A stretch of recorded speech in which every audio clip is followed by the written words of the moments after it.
There. Boom. We're in the room. Gay. So gay. Oh, man. What's up, dude? What is happening, dude? Hold on. Let me see. All right. We're good. Oh, man. What's up, dude? Oh, wow. Oh, wow. We echoing. Sorry. I had to check. Yeah, for sure. Let's see if people show up. What's going on for those in attendance and watching around the world? I'm kidding. For those who show up, I want to first apologize for my friend, who is a human chameleon, apparently. Polito. Good morning, good afternoon. Oh, it's afternoon where you're at, dude. This right here, I'm gonna tell you right now, this is a great human being. I was plugging him on the Sevon's podcast this morning, but for many reasons, Corey Polito is one of my favorite human beings that walks the face of the earth. So welcome to you. Welcome to Rear Naked Takes. You want to explain to everybody why you look like that while I grab my Celsius drink? I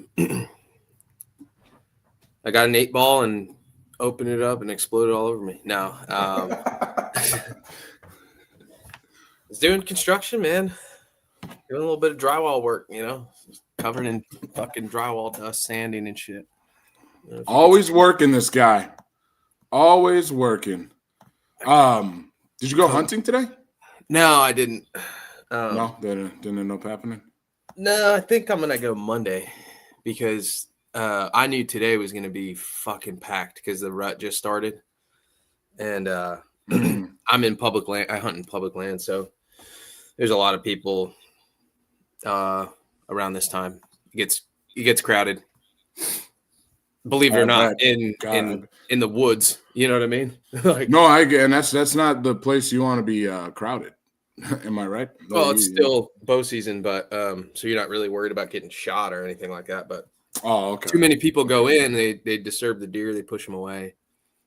Just gets too congested. So probably Monday. Tight. That's awesome. Nobody cares. That's cool. Getting all your work done. So today we have. So the title is. I don't want to say it's misleading, but we're probably not going to talk a whole lot of CrossFit, but we might sprinkle some things in there because there are things happening. You know what I'm saying? Cover a couple of fights in the fight night too. Yeah, we could. I was looking at not that it's going to be pretty hardcores only. You know what I mean? Yeah. For those who really, really care, we could pick a couple. We could pick a couple to talk about them, but it's for sure. Yeah, it's gonna be a good card. It's just. You just got to watch it if you're a fight fan and then learn the guys' names later. That's literally it right there. Enjoy it and then look into these guys in the next couple of years. Like Brown, we know Bonfim I'm not as familiar with, but definitely. Oh, yeah, you are. I guarantee you are. Okay, maybe I am. But I definitely know that Randy Brown I'm familiar with. Yeah, Max Schnell. Yep. Muslim, who got pretty sure KO by Brown not too long ago. So what is it with these Russians and like naming Islam, pull it up on Russian or Muslim? You want to start with that? Okay, cool. Let me pull it up. Let me pull it up. Pull it up and pull it out. You know what I'm saying? Yeah, let's just get it out of the way. Fine. Make it quick. Fine, man. It's gonna Brown. I was saying, what's with all right, I'm gonna add it to the stage right effing now. These homeboys with like Islam, Muslim, like, don't you want to, like, if you're that religion, it's like, I mean, people named Christian aren't necessarily Christians, you know what I'm saying? Like, you name your kid Muslim for it. That's weird. Anyways, let's go. Like all the like the Nordic regions, like you're named after your dad, basically. Oh yeah. So I'm wondering if it's like something like that, just with Thor's daughter. So, all right. So we got this up on the screen. We have UFC Fight Night one. No, it doesn't say. I thought it was like 110 or something. But anyways, we got UFC Fight Night. We got a bunch of prelims and the main card.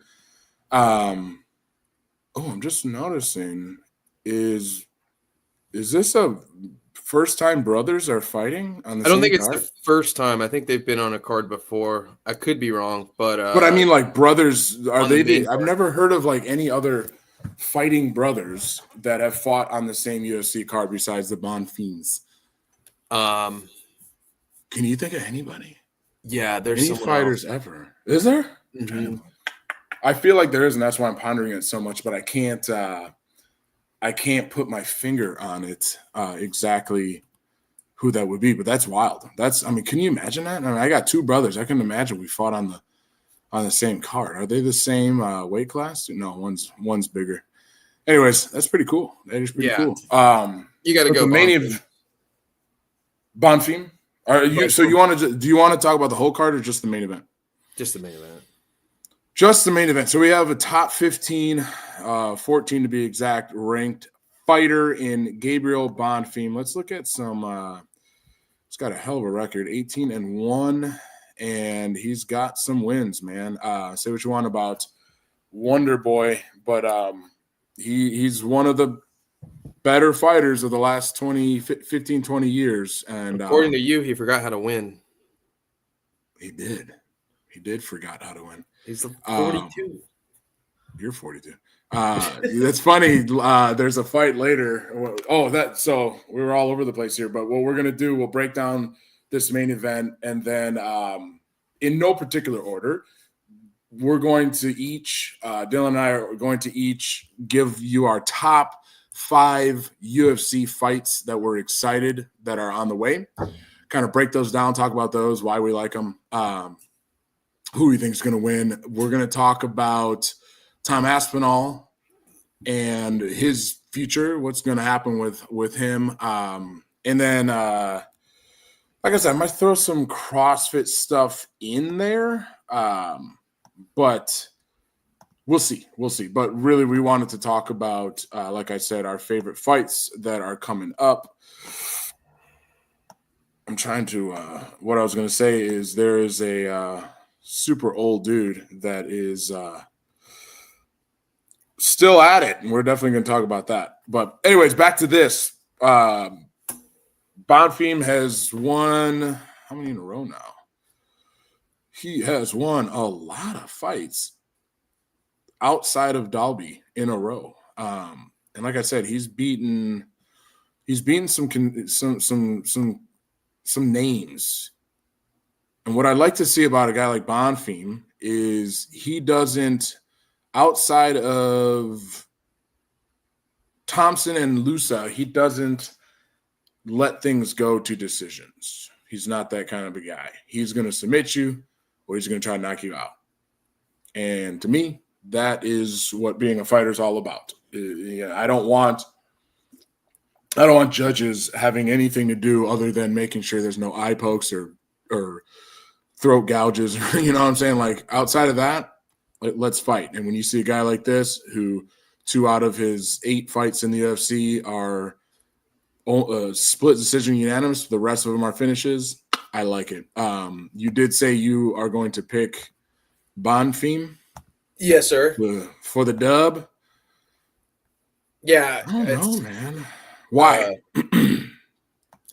Do tell. Randy Brown is on the outs. He's talked about hanging it up a couple of times already. I just think that you just don't. You know, he's headlining a card, which is good, but that's always just like a sign of like your camps probably aren't going to be as intense. You don't have a lot of that fire anymore. You know what I mean? Like it just wears on your body. So I don't know. I think he's done. I think he said that after he got worked by JDM. Is that when he said it? That sounds about right. That was couple of years ago. And I totally agree. Once a fighter or any athlete really, but in this case, once a fighter talks about possibly being done, it's like once you bring that up in a conversation or in your head, it's hard to undo that thought, So like every single fight, it's like, well, it was going to be my last one, instead of like, I'm just going to go out there and do my job. Yeah, that's tough. So I can see a strong case for Bonfim. And Bonfim's on fire on the way up. You know what I mean? That's just hard to do. Yeah, he is. And he's such a freaking dog. So I don't know. I got Bonfim, and the odds aren't like incredibly. What were the odds? I didn't even look. Bonfim's like a minus 170 or something like that. Okay.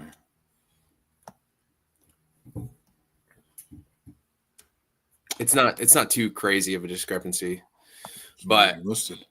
Interesting. It's not even on there. But Randy Brown could spark anybody. Like he can. Does have a crazy reach, crazy length game, but yeah, he's probably on their way out. I totally feel that. Yeah. Hey, do you know how to send links from here? I got the dog.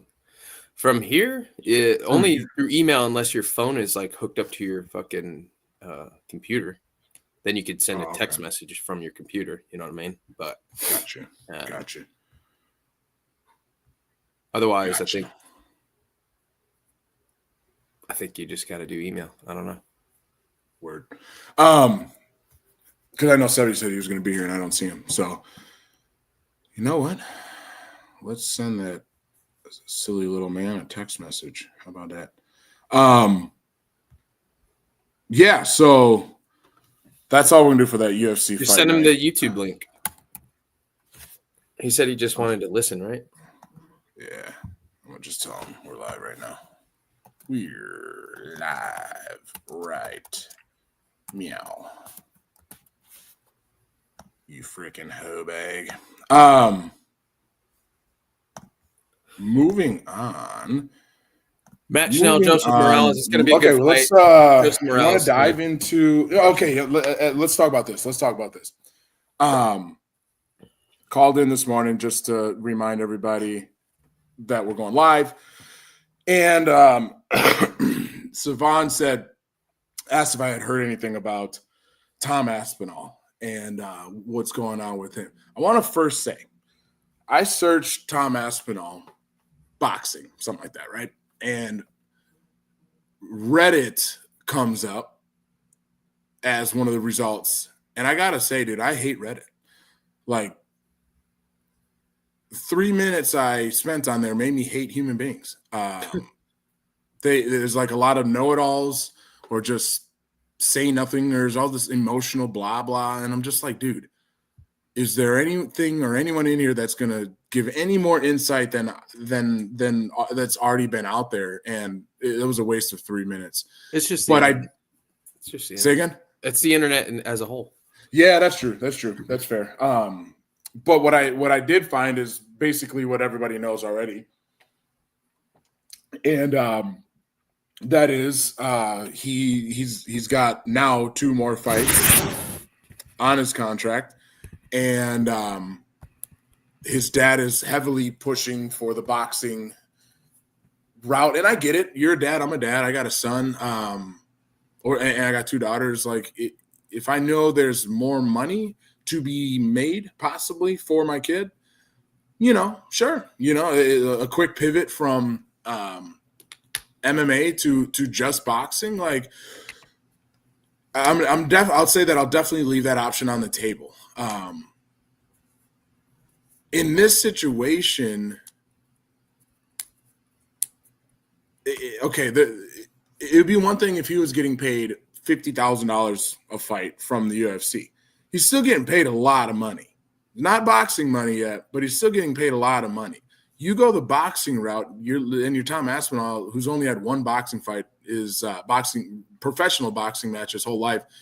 You're gonna, unless you just start mollywopping everybody, you're gonna shrivel into obscurity. So now you're making more money, but nobody knows who you are. Nobody cares. Whereas if you're the heavyweight champ or in the contention of heavyweight champ, perennially, people know who you are. People are gonna, you know what I'm saying? Like, so I get dad wanting him to have more money, make more money, but you know, and I was listening to Brendan Schwab talk about it, and he did make a good, whatever, I call him Schwab. You know how I butcher names, dude. Yeah. I just say what I say.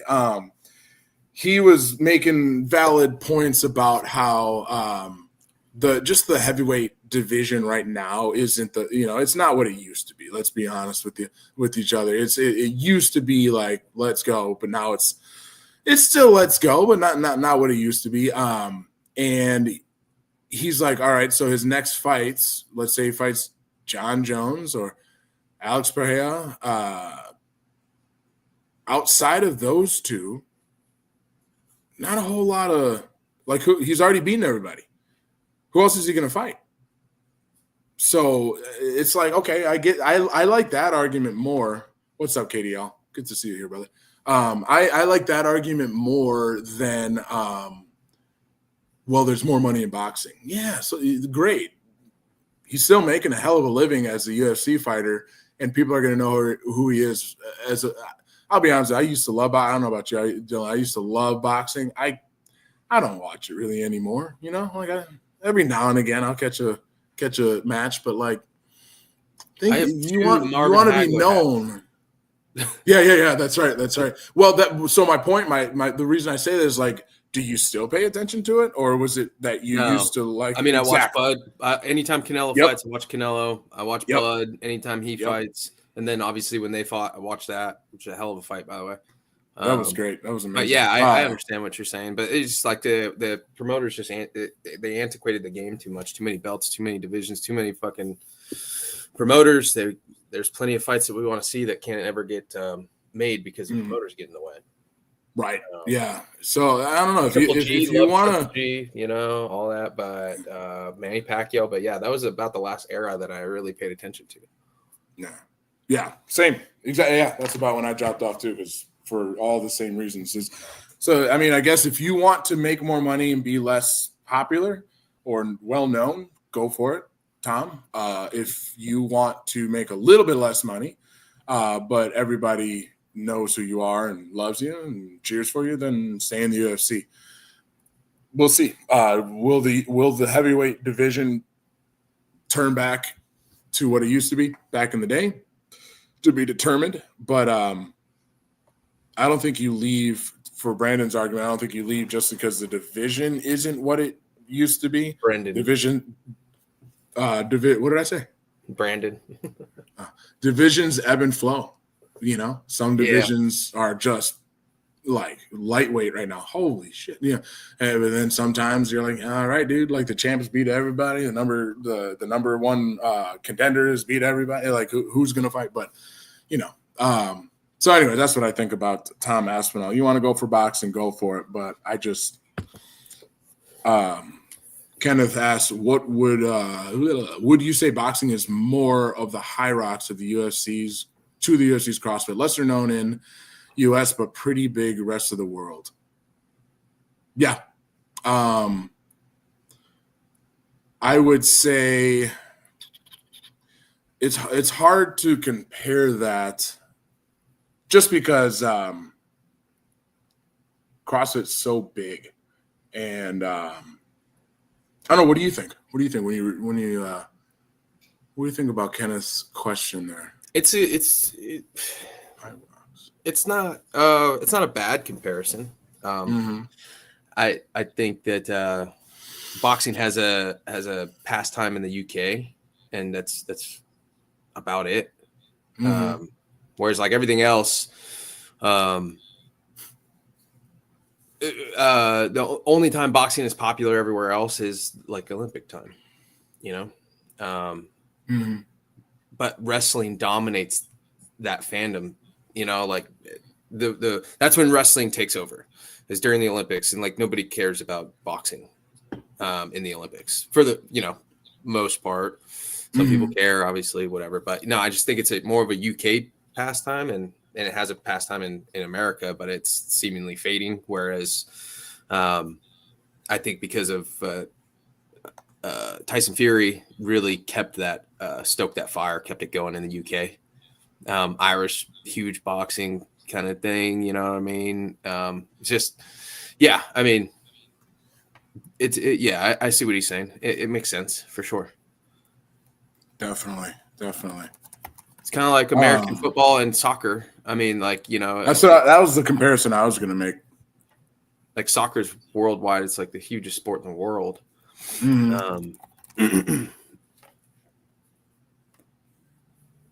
Just doesn't translate here in America for some reason. Why do you think that is? Because I'll be honest with you, dude. Yeah, but like, I like soccer. Like I like and like in the same way that I like hockey. I just enjoy watching people do something at that level so well. You know what I'm saying? Hopefully this is what do you say? Kenneth said, "Oh, the only boxing I watch is Rocky or Creed." Well, duh, Ken. No, I like that. That's funny. I don't watch. Is there any? Those movies were lame. It was for me. It was lame. Sure, yeah, I could see lame, but it was. I think it bastardized. It was just played out. I think it bastardized Apollo. Like Apollo was a freaking legend, and let him live and die in infamy in the Rocky world. You know. Yeah. I don't need to see his son in a lame iteration of a sequel. It was like played out. Like we had seen it and we had seen it and we had seen it. And then it was like, is this going to be different? And then it ended up being pretty much the same thing, but, you know, with the black guy this time, you know? So it's just like, it was, you know, you watch it, but you're not like, hey, everyone else, you should watch this too. But good question, KDL. Sorry, I'm doing like 55 things at the same time, trying to repost, see if we can get more people here. Repost the link. Talk about something for a second while I do this. I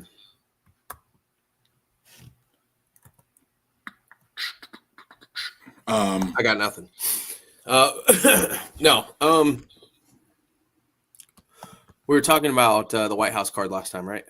Yeah. That was the other thing that that we were going to talk. One of the other things we were going to talk about today was. Do you have that pulled up in a tab? No, but I can pull it up. Hold on a second.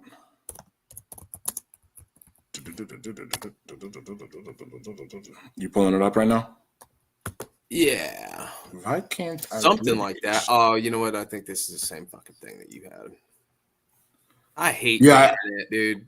You can't click on any fucking website without having like 10 ad blockers and just like fucking just tons of fucking chaos. You just can't scroll a fucking. You see, Caleb and Savan were trying to do they were trying to read some article and it was just like pages of ads and it was just like, dang, bro. Like, no, I didn't see it. I know what you mean though. It's crazy. It's fucking annoying. It's like you can't like just show me the damn article. I mean, my God.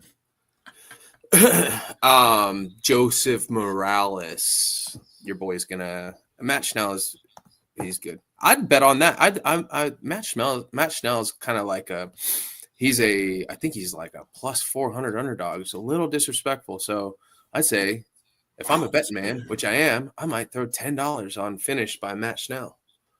Do it. Because that'd be a good little payout. You might win like $80 off of that. Oh, for sure.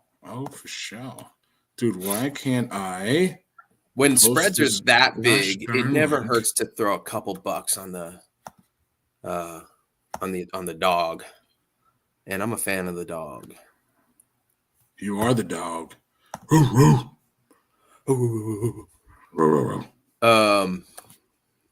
It's weird that I can't. What are you trying to do there, buddy? Like I said, I'm trying to repost our story that we're live right now on Instagram, and it's just not happening. You know you went away, right? Did I freeze? No, it just said like your camera turned off or something. Your phone. It's something like, oh, there goes Jeremy. Oh, he's back. Interesting. It's probably because Your mobile is being blah, blah, blah, blah. It's because technology, you were just saying it, technology or something is redonkulous. Let's see if I can regain my my camera. Why'd you disconnect on me, baby? God damn, I got drywall all over you. I was wearing a mask too. So you look wild, bro. You look freaking wild. Where are we at? Tap to retry. Try again. This is some real new shit, Jeremy. You're a freaking, Anyways, I can't do what I was trying to do, but we're gonna move on to bigger and better things. Did you find any sort of? I couldn't find any earlier. Any like sort of updated UFC White House cards? All I was reading was, and I don't know if you saw this, but maybe we'll talk about this for a little bit. Trump, probably everybody else on the planet, wants John Jones to fight. Dana White does not want John Jones to fight. He does not trust John Jones. He is not confident that Mr. John Jones is going to show up, is going to he doesn't trust that between now and then John Jones won't screw it up as he has in the past. Withdraw, fail a drug test, get in a car accident and flee the scene, whatever, some sort of crazy crap that John Jones seems to always pull. I'm curious what you would think about a John Jones-less UFC White House card. What do you think about that? You think it could still be successful? Yeah, fuck yeah. Kidding me? Yeah. Yeah, dude. Yeah, there's way bigger stars than John Jones. Way bigger. I think the idea is just that like John Jones bigger is stars than the best fighter that's ever fought. Yeah. Yeah, he's never statement. Dude, as far as like what his accomplishments are, they don't reflect on his like drawing power. Like he is a big draw, but he's not like he's not Conor, he's not Ronda. Like they were way bigger draws. GSP was a bigger draw. You know what I mean? He's not. He should be for what his accolades show. You would think he'd be like the biggest draw ever. Nobody would even get close, but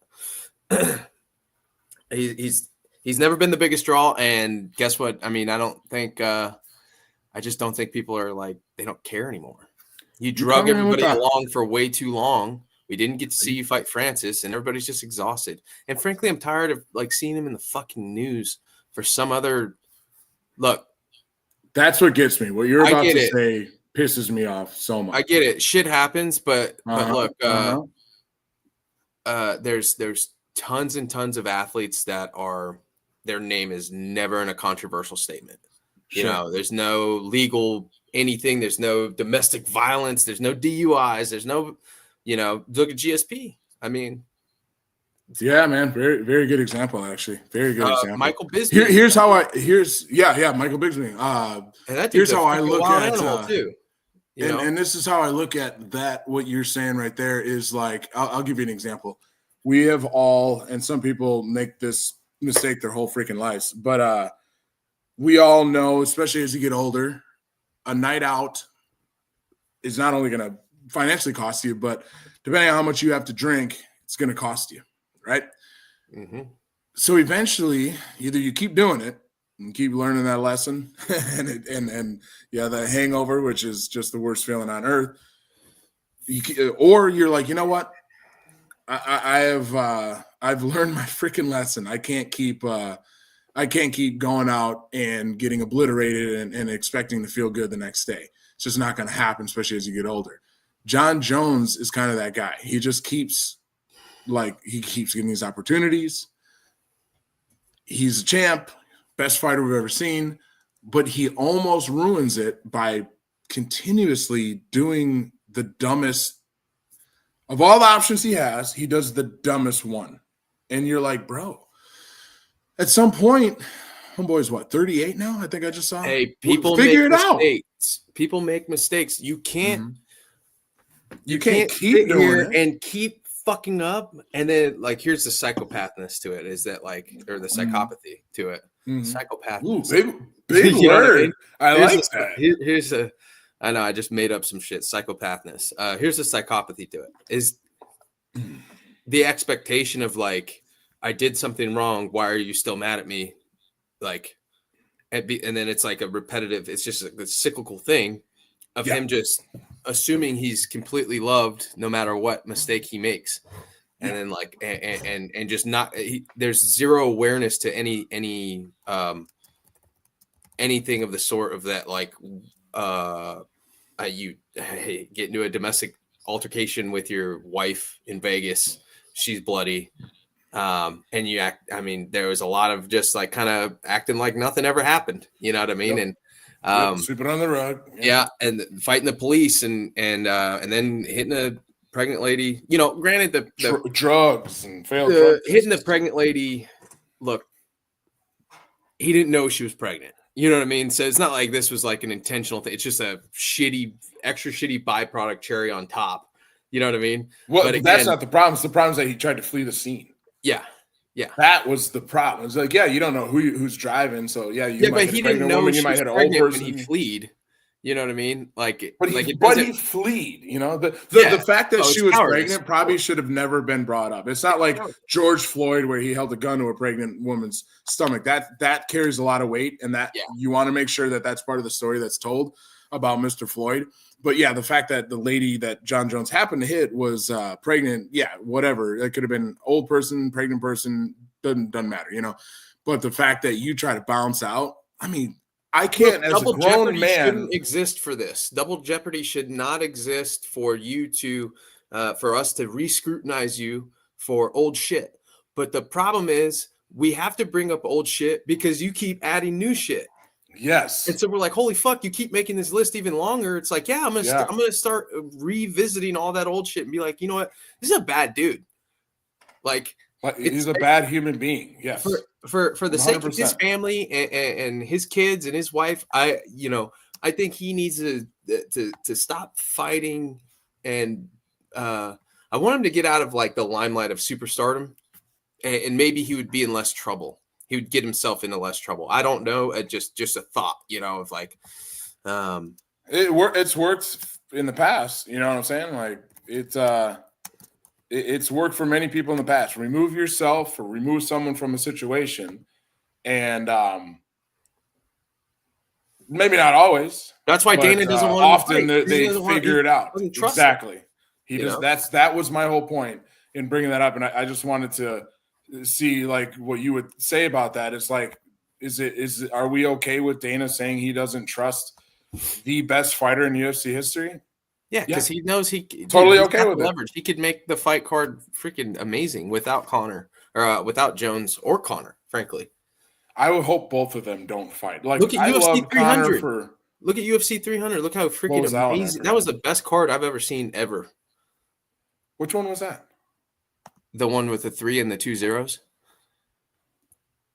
Funny guy. It was Peloton. It was fucking.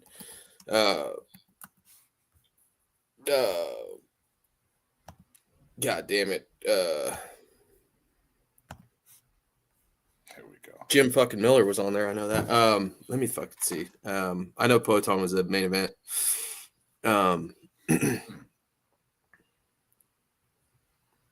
But we had some serious bangers. Jesus Christ. I'm gonna have to look it up. I'm drawing a blank. Sorry, guys. I'm retarded. Oh, they know already. Oh, yeah. Pereira versus Hill. Yeah, knocked Jamal Hill the fuck out. That's right. And then you had the Holloway. I still like, man, that was 1 second for the BMF title. I mean, come on. Charlie Olives. It was a sad day. We'll talk about this guy coming up, Bone Nichols. I know I don't have my thing up, but Bone Nichols. We'll talk about him. I'll talk about him in my my top 5. But yeah, dude, if we see a UFC White House card that does not have Conor, that does not have John Jones, I still think it could be wildly successful. There are a lot of guys up and coming, or even some of the older statesmen who they'll bring it. They'll, you know what I'm saying? Like maybe that's what we'll do over the coming months. We'll make our own card of what we think, what we would like to see at the White House card. I could think of 5-6 fights right now that I would rather see than John Jones and definitely Connor. I could see Jones more. We've seen him more recent. He's, still prime Jones, but dude, Connor's last fight was 2021 and he lost. Sorry, dude. Like I leg off. Yeah, I'm not interested in what you're doing anymore. You know what I mean? Like, at least not in the octagon. But so, anyways, let's move on. Let's move on. Garrett, jump in. Garrett, how we doing? How we doing? See this one? Welcome. Oh God, Geek Lewis. Here we go. Here's your moment, Eric, Dillon. dude. Have it out with him. Dillon doesn't like when you don't say the name right, guys. You don't say any of the names right. I don't say my own name right, man. That's just what I do. Derek was so the 7 podcast said Derek Lewis said all the fights are rigged. Yeah, he said that in a presser. He was trolling. Is that a fact? Yeah, he said they said they were asking him something about is he going to win by knockout? And he was like, well, yeah, it's already set up. It's already written. It's already rigged. It's every fight's like that. So I just win by knockout. He was just trolling them because it was a stupid fucking question. The claim that Derek Lewis's fights are rigged is unfounded. Lewis himself has made tongue-in-cheek moments that the UFC is scripted, which is generally understood as a joke or a way to build hype, not factual. Yeah. And then Reddit's first freaking Derek Lewis admits he cheats in his fights. He never freaking. Oh yeah, he did it. Yeah, he admitted. He said that he cheats in his fight. Yeah. In what regard? Real lame ways, just like gamesmanship type of shit. Oh, okay. So he's not like saying like I'm gonna purposely hit this dude in the balls or poke his eye out or something like that. No. He's gonna call this first count before it happened. Let's see. Can I bring this up? Can you see this?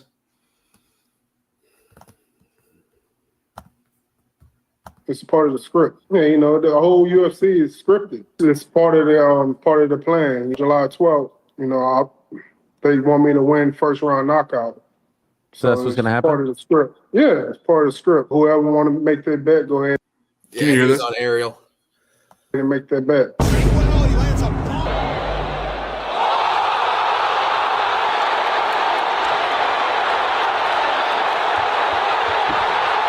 I don't know, man. UFC is hard to script because I don't know if I can replay that, but like, did the guy who's fighting? Hold on, the 7 podcast. He also admitted he does ball shots. I don't know what that means. Oh, he's hitting people in the nuts. Really? Yeah, probably. Wow. So if all this is, if Derek is saying all this, you think Derek's going to go away? He's like, you think Dana's going to be like, hey, get this dude out of here? No, you can put Derek on the White House card for sure.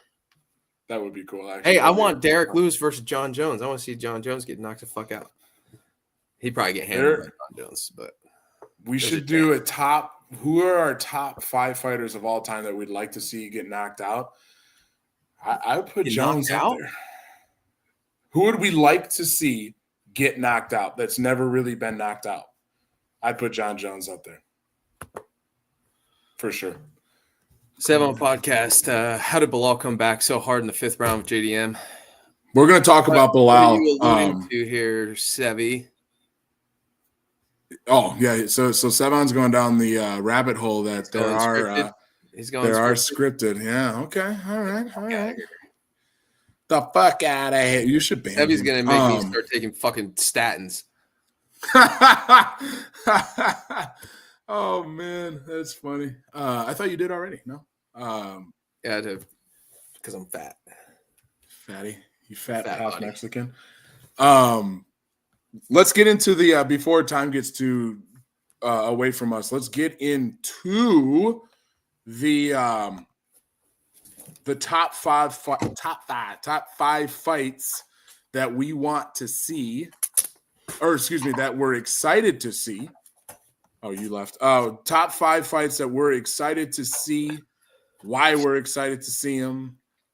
I think best scenario is you go, I go type of a situation. I think, you know what? Sorry. Let me revisit this really quick. Off my memory, how did he come back so hard in the 5th against JDM? Was there a nut shot or an eye poke? I think there was a nut shot, right? He kicked him in the nuts. Is that what it was? Was there? So by saying like it's cheating, like you get advantageous, like, dude, I've been kicked in the nuts during a fight. It sucks. You completely get, I mean, all of your energy zapped. Yeah, that'll take it right out of you. And it like takes you out of the kind of focus, that kind of primal shit that you're in. Yeah, you go almost into like, hey, I can't get hit in the nuts again. Instead of like, I need to fight. No, not like that. No, you just get taken out of that little world you were in, that little tunnel of focus, and like you're just you're at war. So like you have one thing on your mind. You get kicked in the nuts, it's like you got sucked out of that universe and just back to real life, and you're just like, oh shit.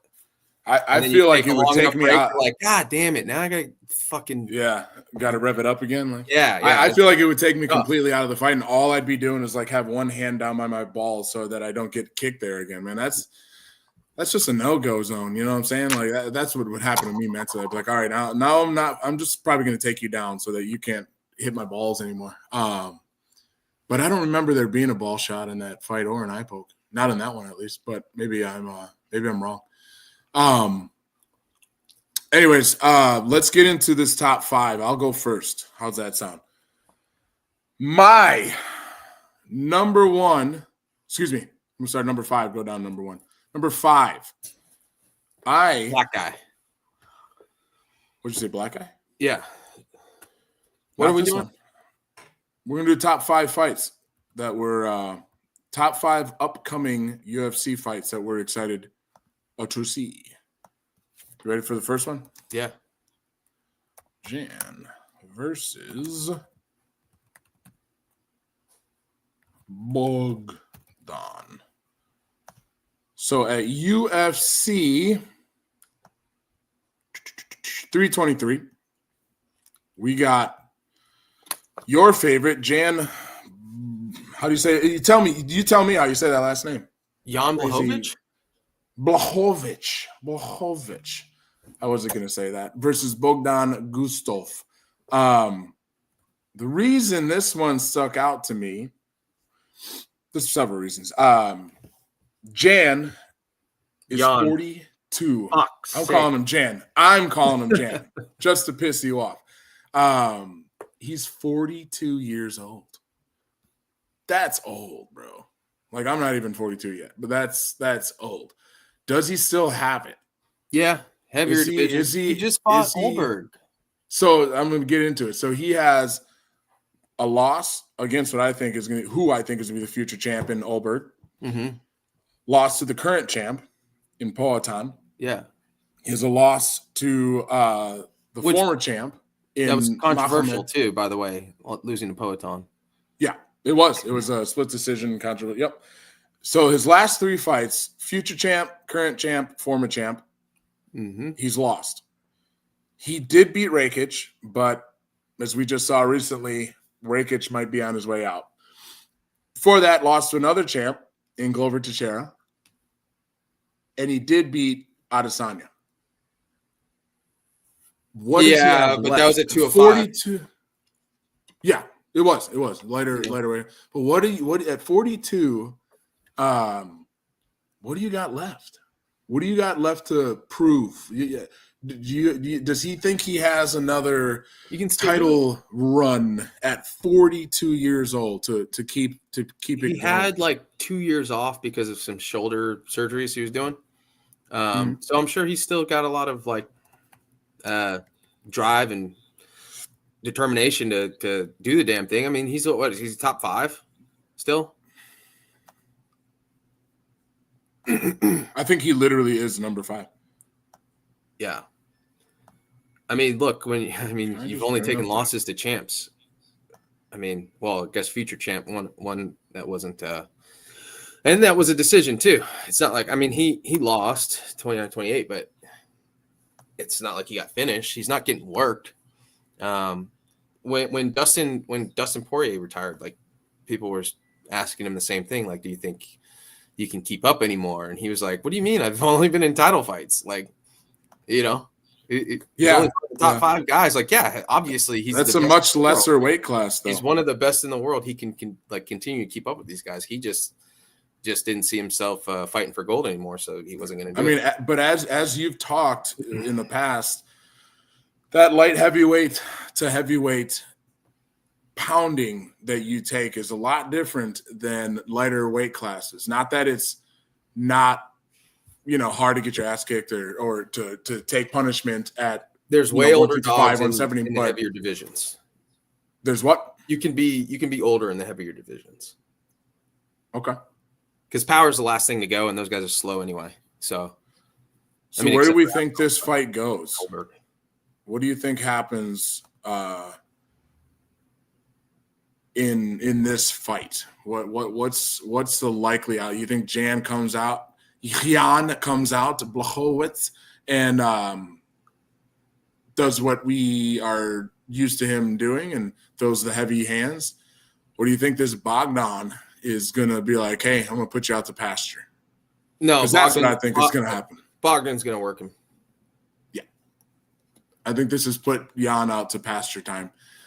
And I put it as number 5 just because I'm 40, and I'm still doing the CrossFit thing, not at a high level, but to be number 5 ranked, to continue to do. I mean, you fight, man. Those camps are crazy, at 42 years old to continue to put yourself through that is. I'm impressed by the guy. I don't not like the guy. I just think it's time to go and do something else. So that's my number 5. Do you have a number 5? No. What the fuck? You don't even have a list? No, I didn't know we were supposed to make a list. I'm sorry. Oh, you freaking dork! It's okay. I guess I just I thought we were going to go through the upcoming fight cards and pick our top 5. Or else I would have prepared. We could do that. Just bring up the maybe I'll 3 through 325. I don't think it doesn't go that. It goes up to 323, but okay, we'll just pick those 2 then. Let's go. Hold on. Let's go number 4 because I like this guy and it's going to tie into the White House card because I keep hearing rumors about this dude, Bo Nickel versus Rodolfo Vera. And I don't remember which UFC card it is. So Google's going to tell me, and we're just going to finagle it that way. Rodolfo Vieira. Oops. Bo Vieira. Nickel. That's UFC. All right. So UFC 322. Let's pull this up.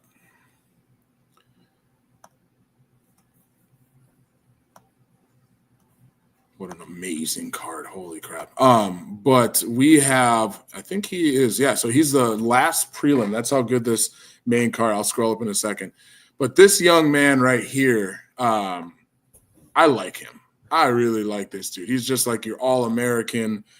I know he lost his last fight, but it was against DeRitter, and DeRitter's kind of a savage. But he's kind of just for the simple all-American. I love that part about a fighter, and they just like bring it all-American guy, but he reminds me of the old school UFC. He's going to go in there and he's going to try to win. He's not going to, if you notice his fights, only one of them went to a decision and he won it unanimously. We just talked about it a little while ago. That's my kind of fighters, man. Like, I don't want to see you win 3 or 5 rounds of feeling a guy out, being maybe a little too timid, whatever. Like, I get it. You're not trying to get your head knocked out. I get it. But, man, dude, like, you're in there to put on a show. You're in there to win. Don't leave it in the judge's hands. Go out and do what you got to do.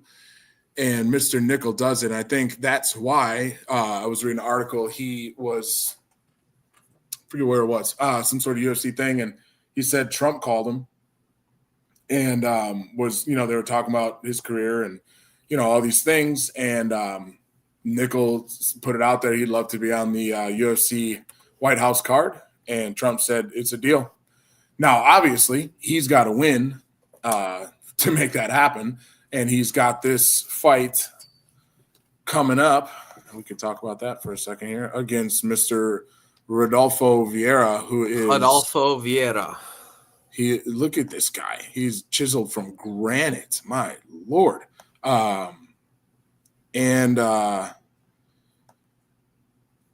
He doesn't have. It's been a while since he has had big fights like Curtis Blades, but Petrosky that's a big name. He did lose to Petrosky. You know what I mean? Like it's in that realm, I guess. But who was his last fight? Trayshawn Gore.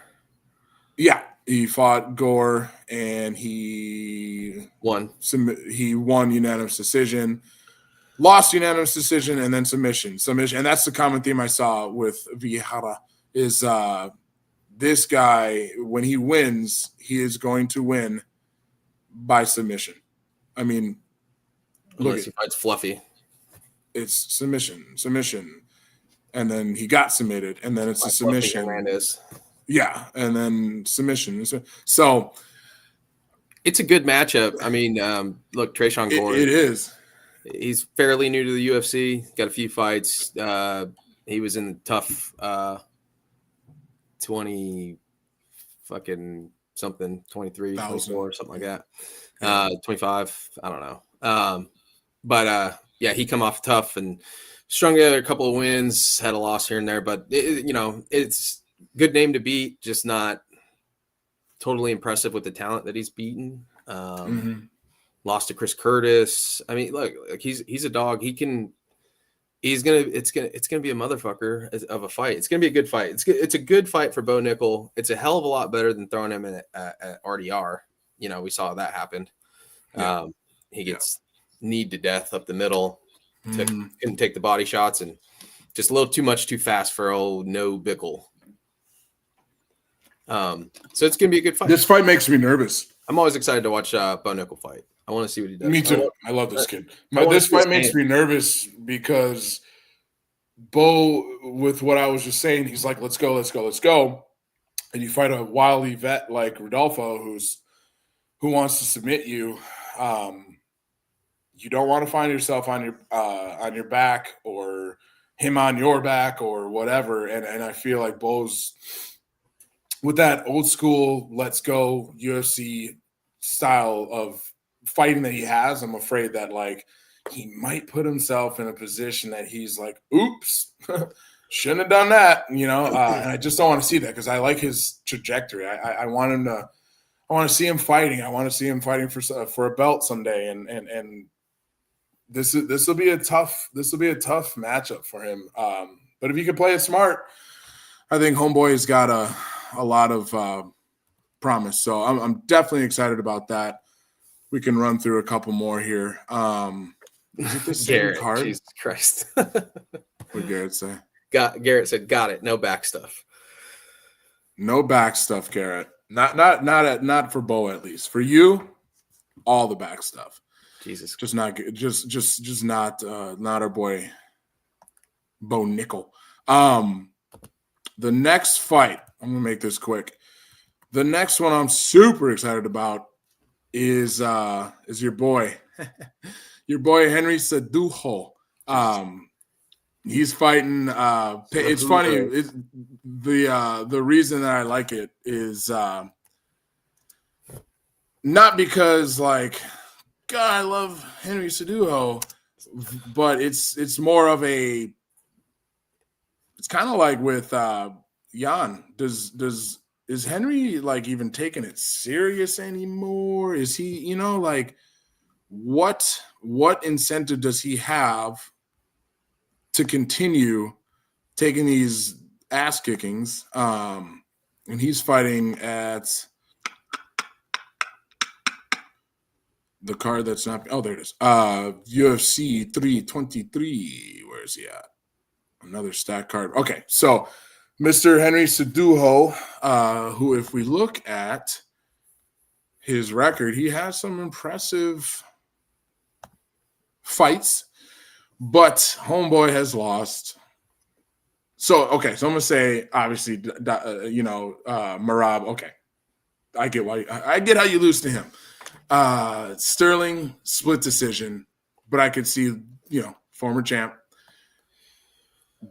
He beats Dominic Cruz. Well, he lost to Sterling after quite some time off, and Sterling was the best in the world, and 3 years to be exact.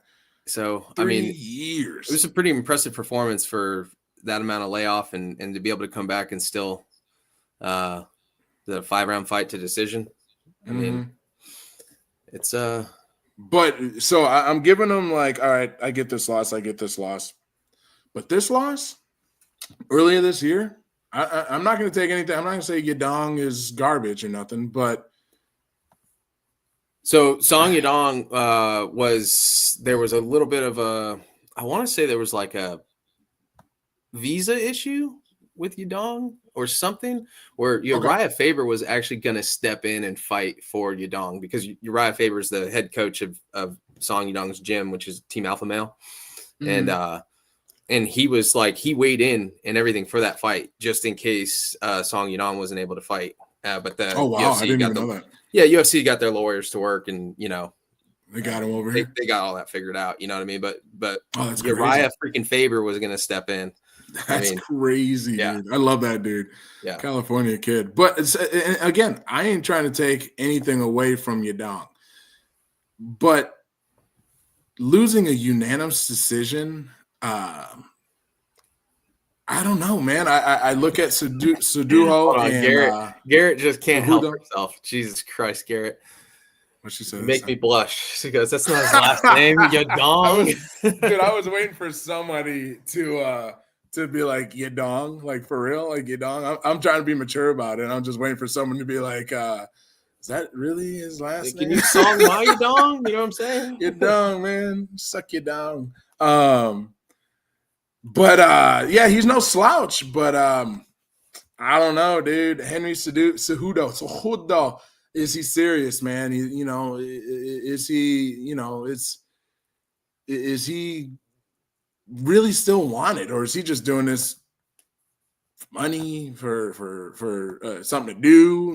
I don't know, man. I'm very curious. I'm very, very curious. Also, well, if he's going up against Peyton Talbot, that's a good fight. Go back down. He's going up against Peyton Talbot. I'll go back down, but dude, correct me if I'm wrong. I have never seen a fight with so many of the lighter weight classes: bantamweight, flyweight. Okay, you got light heavyweight, you got flyweight, we got featherweight, we got bantamweight, we got women's flyweight, we got lightweight. I've never seen Edson Barbosa. I've never seen a card with so many small weight class. Am I tripping on that, or is that when's the last UFC you've ever watched where this many smaller, lighter weight classes have fought? And what it leads me to think is, with this this main event, lighter weight class, 5 rounds, co-main event, lighter weight class, 5 rounds, lightweight class. And you said it a lot. You don't see a lot of knockouts. UFC 323 is going to last for 8 hours.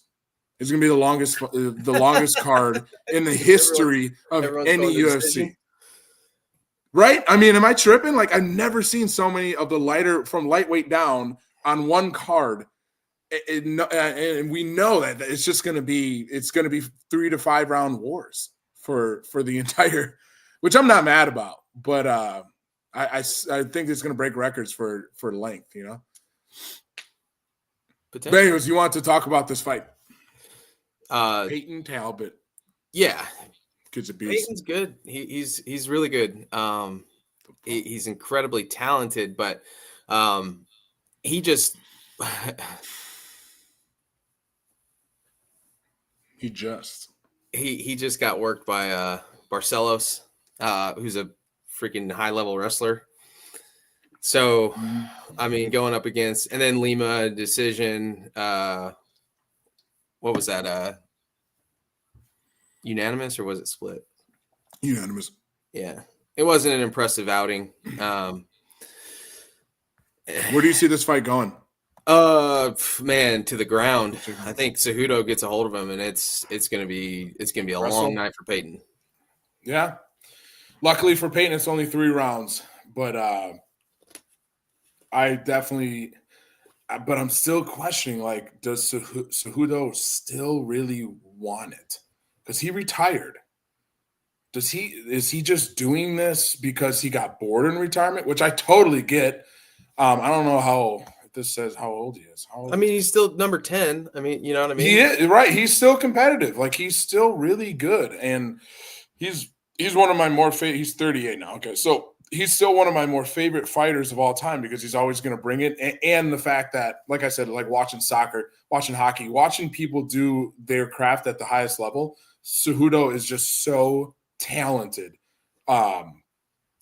With everything from striking to wrestling, he's just so good. So I love watching him fight. But like, is he doing this because he's bored? Does he really think he can make a run up the bantamweight weight class again? I'm that's why I have this as one of my what I have as number 3 fights coming up, just because I want to see what Henry is actually. What are your intentions here, man? Like, you really want to do this, or are you just like bored being retired?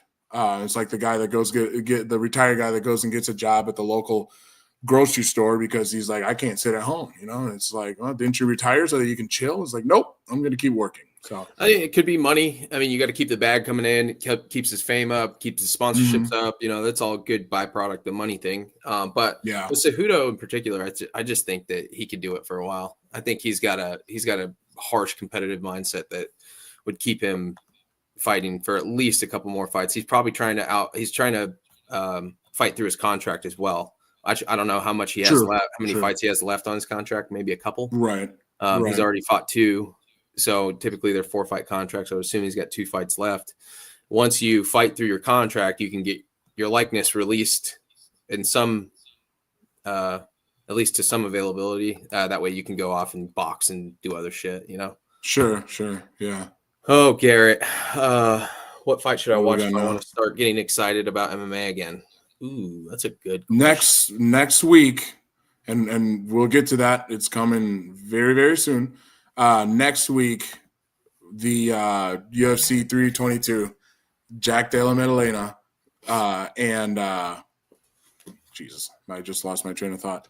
And Makhachev. You want to watch an unbelievable display of next level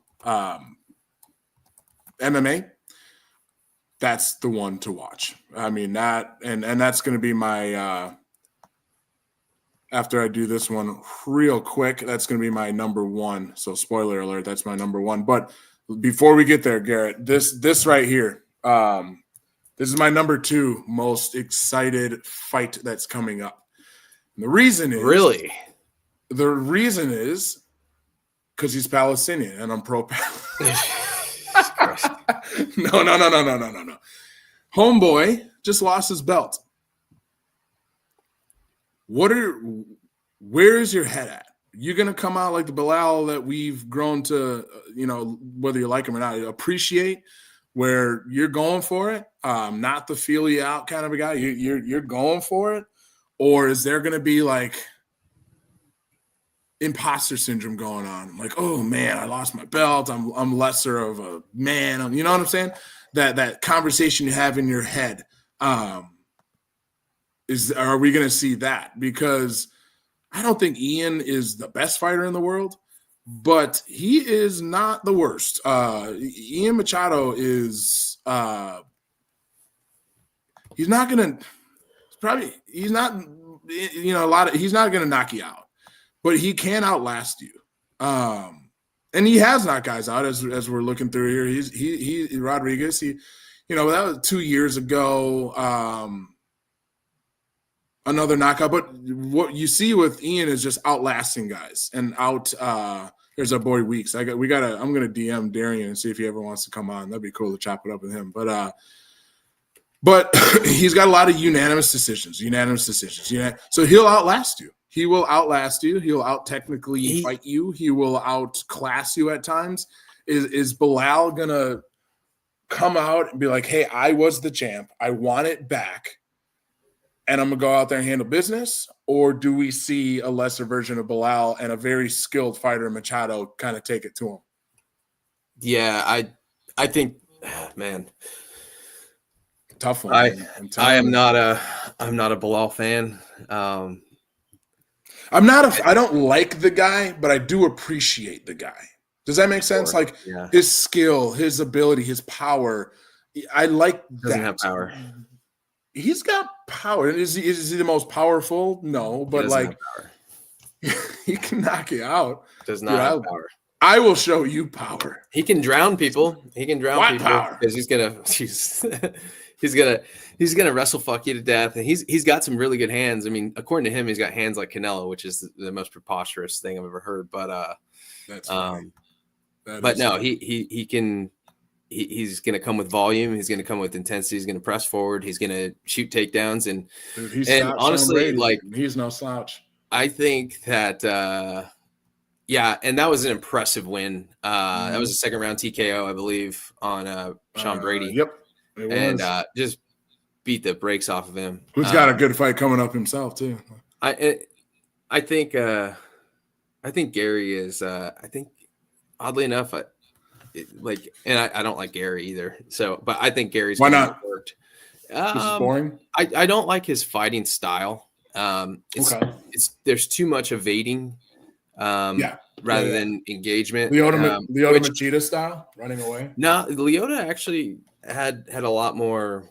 Leota engaged more, but he was very run away-ish. And it Leota was annoying to watch sometimes. Leota was like one of the first who really utilized that karate stance and the bladed stance and keeping the distance, using the kicks. But Gary plays that game, but and he doesn't. He refuses to get in any kind of danger, which, you can't knock him for it. Look, I'm knocking him for it, but it's just not exciting a lot of times. Yeah. He's what I've been talking about. Like, you don't want to. If I fight, I'm not trying to let the judge have anything to do with it, besides saying at the end, you knocked him out or you submitted him. That's it. And Ian he's just going to out. He's not going to knock you out. He's not going to finish. He's like the busted truck version of Wonder Boy Thompson. Sure. That's a really good comparison. Like Wonder Boy got after it, and he knocked a lot of people dead. And fought Tyron Woodley, just a super dangerous, powerful striker. Crazy good wrestler. Their first fight was incredible. Their second fight was a bit of a snooze fest. But my point, he knocked out Johnny. God damn it. Who are you talking about? Wonder Boy. Fucking, why can't I remember his name? Jesus Christ. I'm blanking too. I keep thinking Johnny Walker. It's not Johnny Walker. It's fucking different weight class. Anyway, but he fought and finished fights. And he really got after it. He pressed forward, whereas like Gary kind of stays on the outside and lets you come at him. He'll jab you to death. He'll kick you and keep you away. And it's just not the most engaging thing. And I don't think you can do that with a guy like Bilal with his gas tank and his wrestling prowess. You're not going to be able to run away from that the entire fight. Great point. And you got to think that that's going to be his plan is close the distance and close the distance and just wrestle and destroy him on the ground. You got to think that that's his game plan. I'm trying to find the fight you were talking about. It's a bit older. It was before he fought for the title. My boy Anthony Pettis. Okay, yeah. So we'll waste no more time. I've been rambling about all my my favorite fights coming up. Let's do number one. And it's not because, oh, well, it's next week and it's convenient. It's because you have two champions and unbelievable savages in their own right. Jack is this. I don't even know how to, like, if there's a word to describe his fighting style, but he's so smooth and technical, and he comes at you from these angles that you almost can't even replicate in your camp. He's just so different, and he has heavy hands when he needs to have heavy hands. But then you have Islam, who is just a monster. Like, you know what I mean? Like, he is a savage monster. When you only lose one time, and many of those fights are in the UFC. I mean, look at who you are beating. You know, Dustin Poirier, you beat Volkanovski, although, you know, you're much bigger than him, but like, you still beat him twice. You beat Charlie Olives. He's just running through the division. Hooker, everybody. There's like no one he hasn't beat, no one that's worth a darn that he hasn't beat. But now he's coming up against just the smoothest, most talented dude. You know what I mean? Like it's I think it might be, I know it's late in the year, but this could be the fight of the year. This has the potential to be the fight of the year. As I say that, I'm trying to think of what other fights would be the fight of the year so far. We'll do one of those shows one of these days. I'd have to go back and look. I mean, there's been a bunch of fights, but that's what I mean. I can't think off the top of my head, but we'll go back and maybe we'll go back and do that and look at best fights of the year and do like an end of year top 5 or something. But like this right here, I think will be the fight of the year. And I do think JDM has what it takes to I don't stop Islam as far as knocking him out, but I think he can submit him. I think he can knock him out, but I think more likely to see a submission or just a unanimous decision. And I would love to know your thoughts and why they don't have the odds out. But what do you see happening with this fight? Do I have it dead wrong? Are you happy that I said Islam Makhachev's name correctly? Or something? Yeah, no, I think you're right. I think it is going to be a barn burner of a fight. It's going to be interesting to see the Makhachev fight. I mean, you fought Volkanovski twice, who's a 45er. Granted, he knocked him out in the second fight, but the first fight, I mean, man, that was a little bit telling. Like, maybe he's not as dominant as he had seemed to be. For a long time and just running through everybody, submitting everybody like really quickly, knocking some people out. I mean, look, I think he's gonna be shocked at the strength of JDM. I think he's gonna be shocked at the defensive, the anti-wrestling that JDM will present. And I think that he's gonna get him down. I like at some point.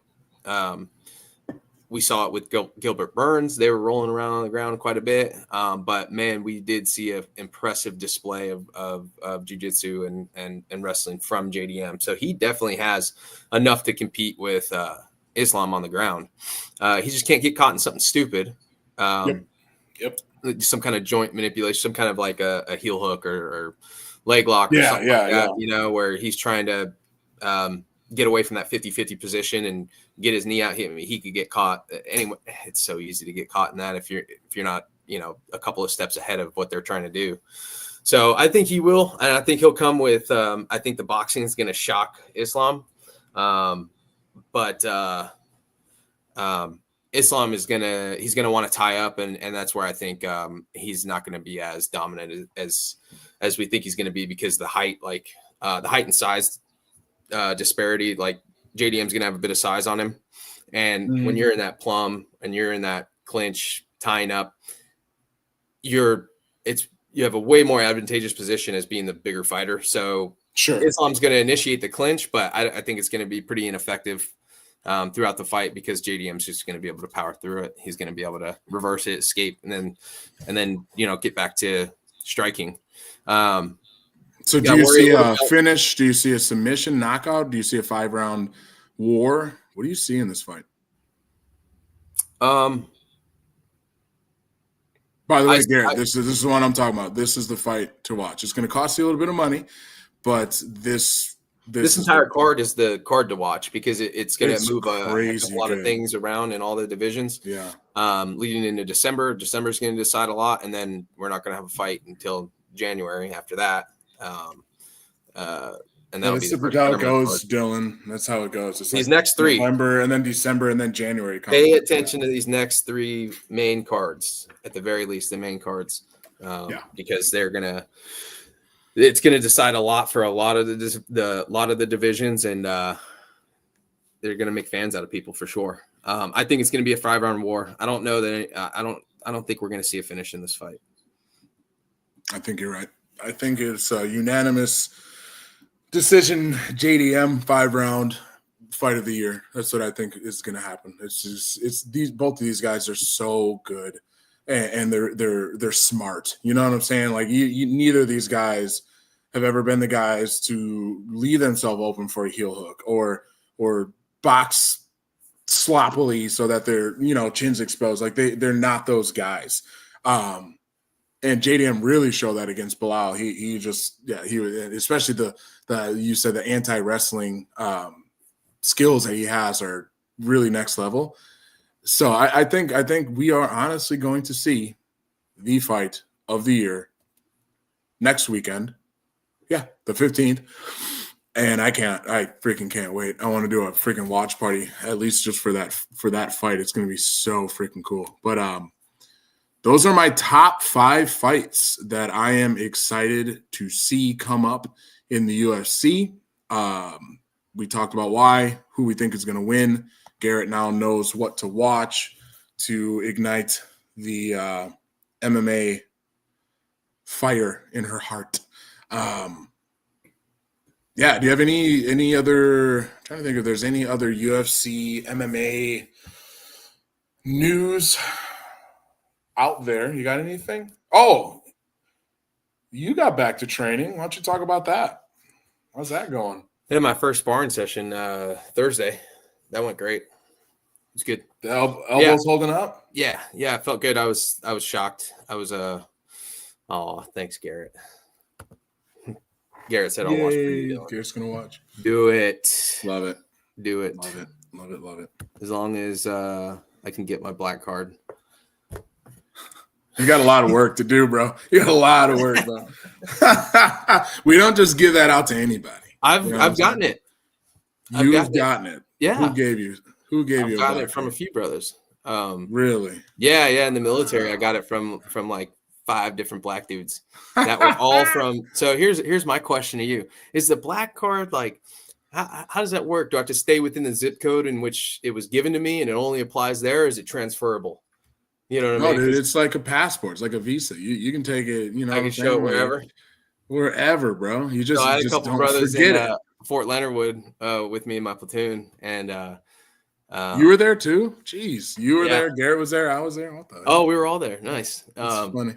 Yeah, they were. One was from Atlanta.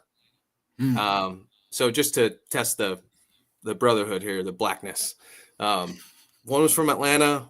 One was from Chicago.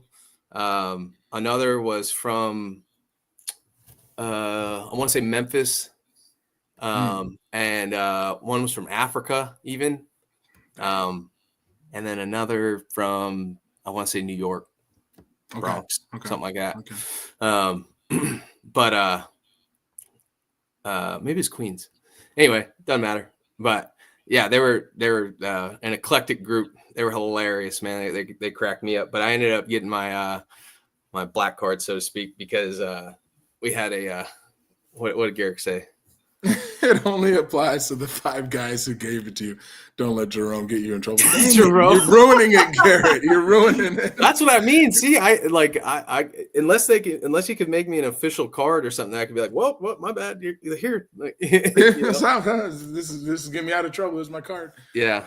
But we had a guy that they did not like. He was a squad leader, and he was also my roommate.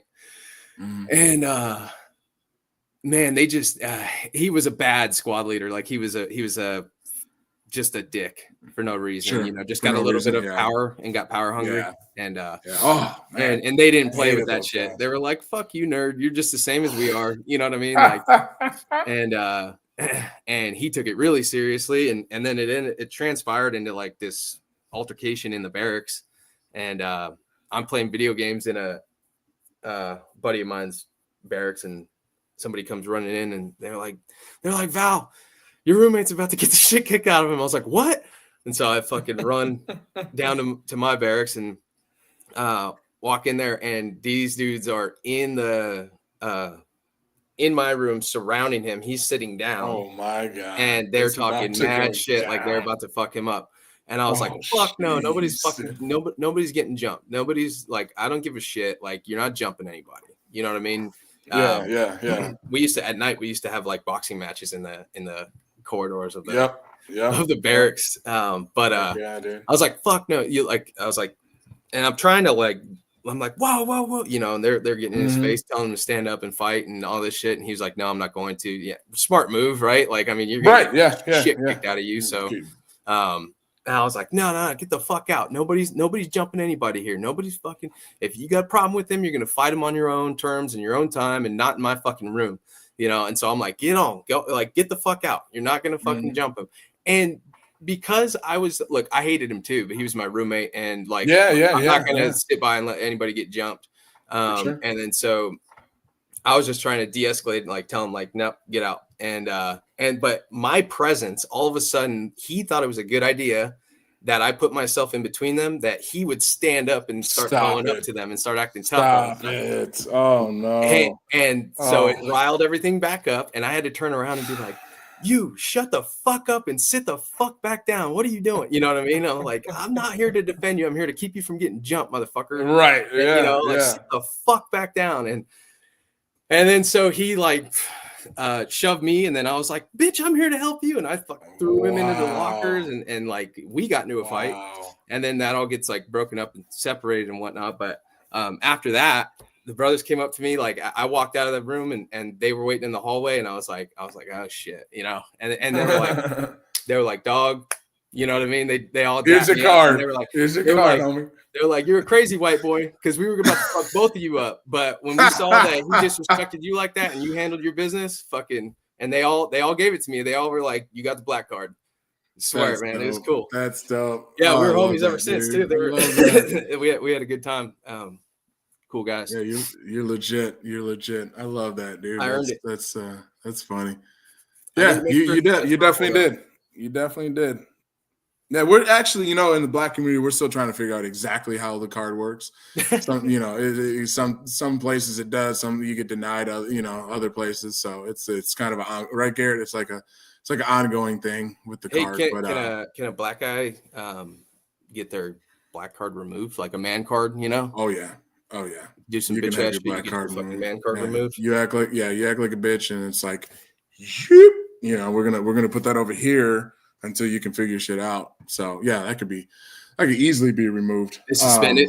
Yeah, you're suspended for a little bit. Go in the corner and think about what you just did or didn't do before you get that card back. So yeah, that's funny, dude. What a great story though, man. Those military stories of possible fights or just drama like that, it's like, holy crap, dude. And I remember we didn't box, we slap boxed. We definitely did a ton of slap boxing, dude. But then people got so salty. It's like there's a difference between actually getting hit and Garrett says, I still don't have one. I'm Redbone.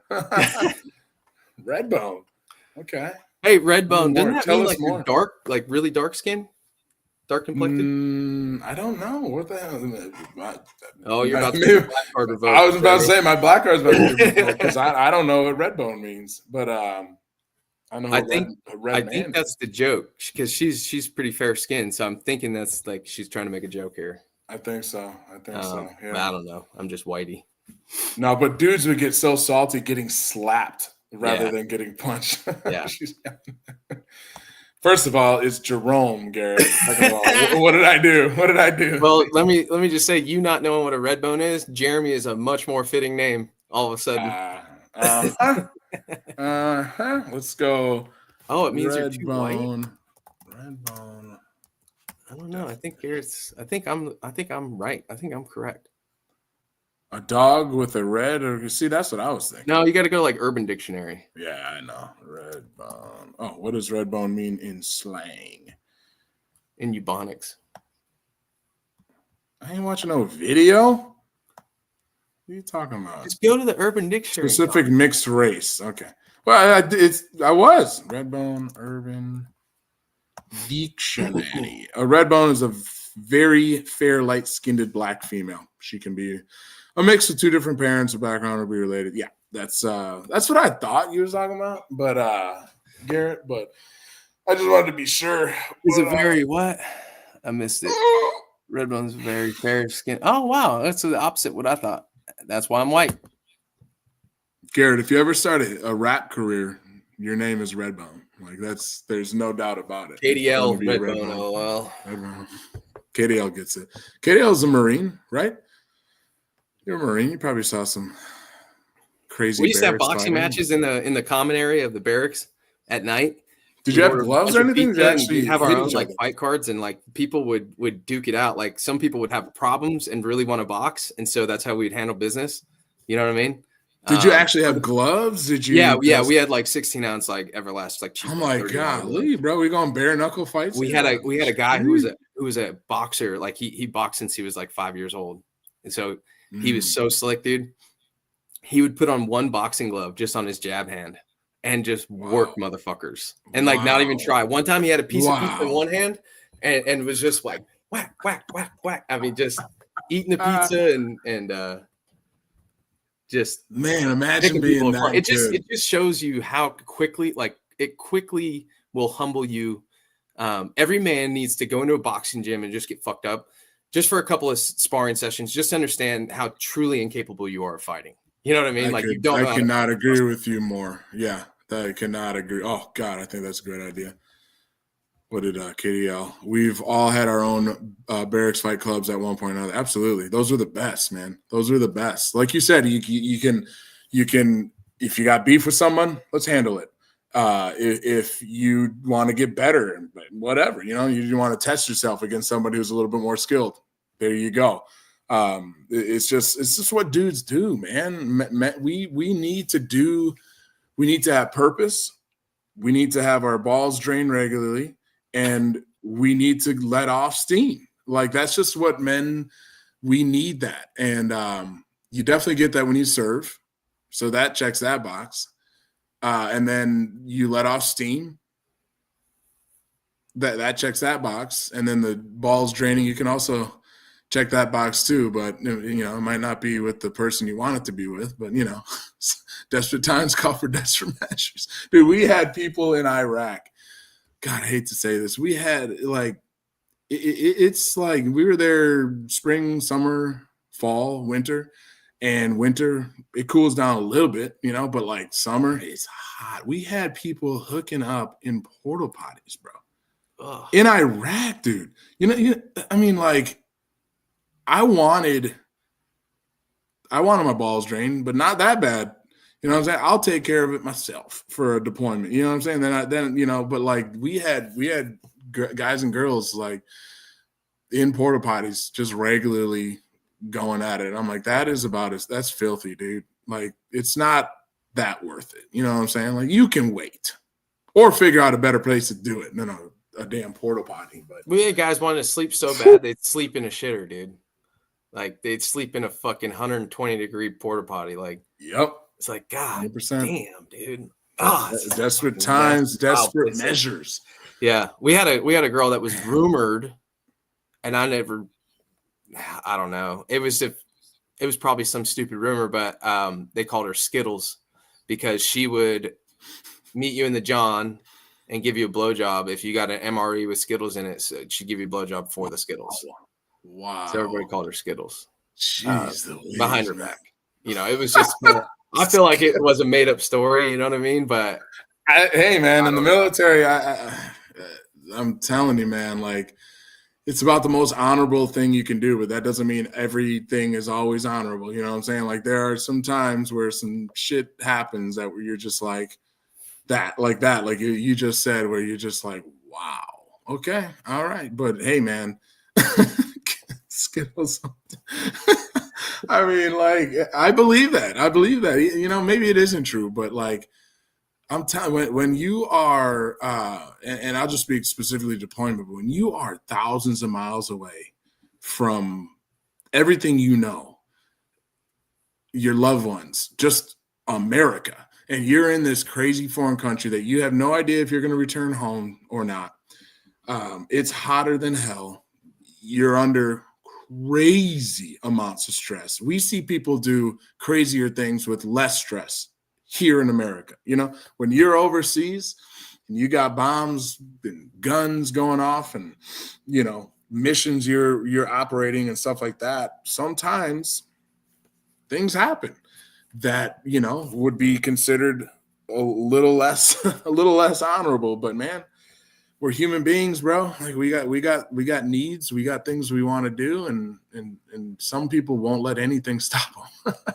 Look, for those Skittles. Like, look at the talent pool that you're pulling from. Like, you're the people who are signing up to be in the military are already like delusional or crazy enough to want to be a part of that. Yep. And then on top of that, they're all 18 to 20 something. You know what I mean? Yep. Don't even start me on that deployment hot. Oh my God. It is crazy, dude. It's like comparable to how you feel at 8 o'clock when you're sober versus at bar close when you're hammered, and that woman that you were like, you had already written off. Now you're standing next to her at the bar, about to close your tab, and you look at her and you're like, dang, how did you get the beer goggles go on? That's deployment hot. All of a sudden, that girl that you're like, no, not just never in a million years. Now all of a sudden you're looking at her 6 months into your deployment, and you're like, you know what? She actually, what's funny about it is we're wearing ACUs. There isn't much to see on a woman, you know, when this big old uniform is on. So it's like the stories that happen in your head to justify how she's magically gotten hotter it's crazy. But I had no part. I'll be totally honest with you. I had opportunities. I had a couple of women in compromising situations that I was like, y'all, I'm just gonna remove myself. I came home unscathed from that, at least. But Garrett, love y'all. Thanks for the laughs. Love you too, girl. Love you, Garrett. Yeah, hope you're having a freaking awesome weekend. Thanks for the black card. You and the family. But so let's just real quick before we bounce off. There's like CrossFit stuff happening, right? I know right now the Desert City Classic is going on in somewhere in the Southwest, somewhere in your home area. So good luck to competitors there. I think that Scott Panchik is running that program to everything. I heard he jumped in a workout with like the intermediates. Talk about a good dude. I got to meet him a couple years ago at the games and chatted up, and like, you know, obviously he's there to promote stuff, so he's not going to be a dick or nothing, but like, he's a good dude. Like, that's a good guy. If the CrossFit, you know, if it sells to let's say the rumors of Greg Glassman buying it back, if they create a new athlete council, Scott Panchik should be on it. But what a wild rumor that is, though, that Greg would have anything to do with buying CrossFit back. But I couldn't think of anything better than that happening. But anyways, that's going on right now. But I wanted to quickly talk about Rogue. And what I'm going to say is, I am very well known around these parts and the CrossFit gyms in my area as the guy. I've been doing this 14 years. I am the guy that will do the dumbest workout you can ever imagine. For example, it's called like the 500 workout. 500 pull-ups, 500 push-ups, 500 sit-ups, 500 squats. So it's Angie, but add 400 reps to each movement. I did it. It took me like 2 hours and some change, right? I will do, and I'll even do hero wads that are just meant to be done one time. I'll do them multiple times. Hortman, 45-minute AMRAP. It's like 800-meter run, 80 air squats, 7 ring muscle ups. As many rounds of that as possible in 45 minutes. I've done that more than once. I say all that not to brag, but to paint the picture that like I will not shy away from a challenge. Even at 40 years old, I will do some crazy workouts, right? Fantasy. I literally just did that a couple months ago. I did that workout. That's such a good workout. I did a hero workout. I got wrapped up from that shit. For real? Yeah, I believe it. That's definitely a rhabdo inducing kind of workout. But I did a hero workout yesterday. It took me almost 40 minutes. It had a bunch of burpee bar muscle ups and snatch, clean and jerk thrusters.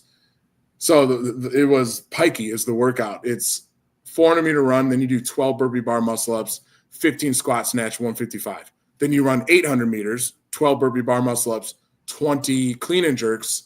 Then you run another 800 meters, 12 burpee bar muscle ups, 25 thrusters, 155. And then you finish with a 400-meter run for like 30 something minutes, right?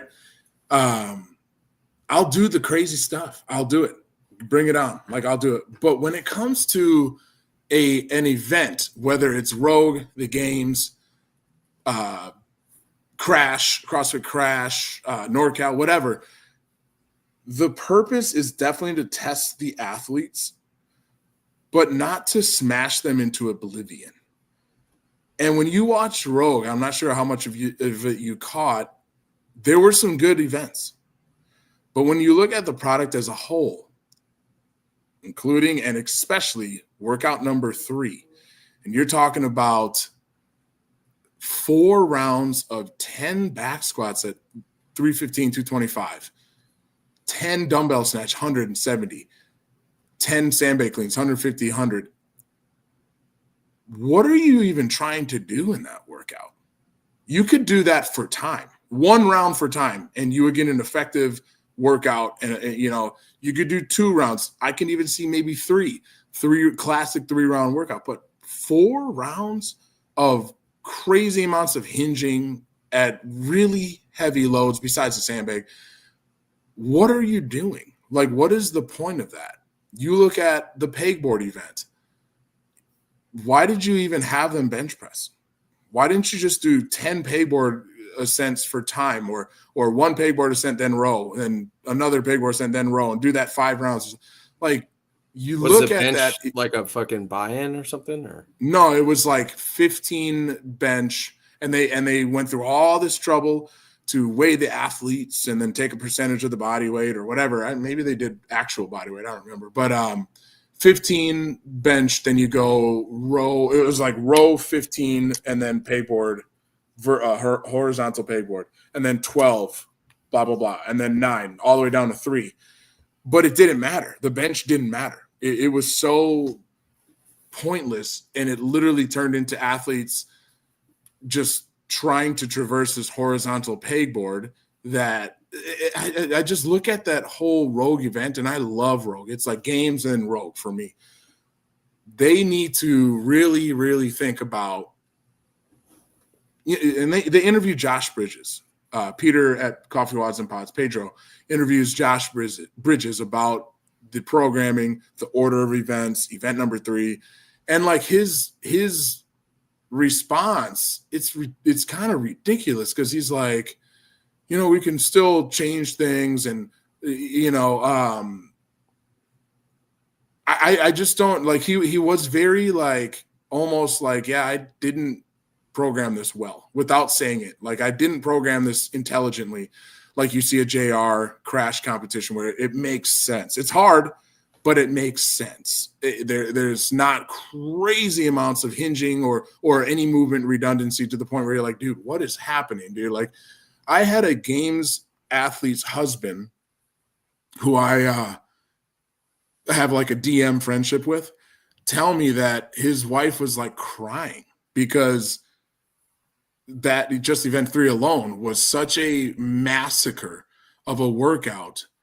And then you had them come back the next day and progressively deadlift up until, for guys, a 500-pound deadlift.